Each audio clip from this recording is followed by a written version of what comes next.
about the importance of reading. And if from reading something you get a correct idea of reality, so that you understand something of the truth, there is more of a room inside of you for the light from above to shine in. Because the writer is writing about the truth which is invisible, and the words create in us the opportunity to experience some of that truth. So I picked this quote to give an example of how we study. So for example, you can memorize something like this, and as you go through the day, you can repeat it to yourself, one word at a time, and see what you understand.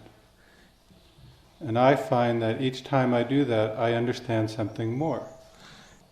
Because I believe that the words of a true spiritual teacher contain the truth.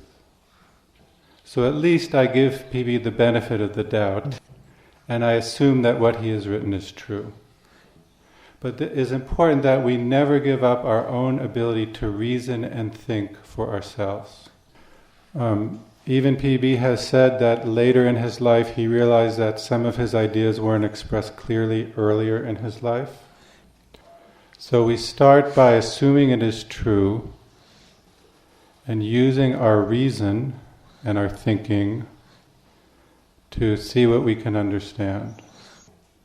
Because thinking and reasoning, even though they cannot give us the ultimate truth, are part of the way of getting there. And one of the spiritual gifts we have been given to use, thinking and reasoning. So let us look at this quote. Inspired action. So we might say, what is inspired action? So let us say that inspired action is when something bigger than the individual is part of what we do. So he says inspired action becomes possible. So right away we notice he says possible, not definite. Because we could do all the preparation and all the work necessary, and the inspiration or the descent or the energy will not come down. But if we don't do the work, it can't come down. Every deed receives its necessary and temporary attention. So this could be all the work you do here. It could be a difficult emotional decision about someone who needs your help. Receives its necessary attention. That means not too much, not too little. Because if we give it too little attention, we don't do it well. If we give it too much attention, we make it more important than it really is. Sometimes we all get upset and make things more important than they really are. Now we also give it our temporary attention. So let's say this morning I have done something, and all the rest of the day I am worrying that I didn't do it right. That is not temporary attention.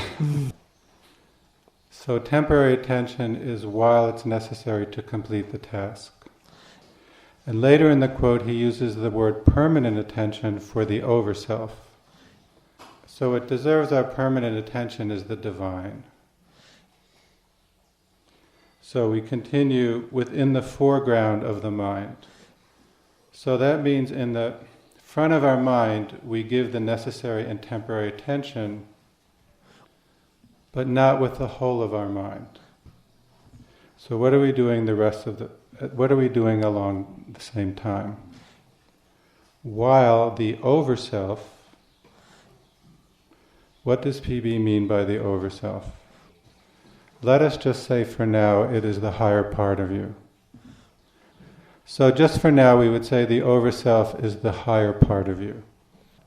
The overself holds the permanent attention of the person within the background of the mind.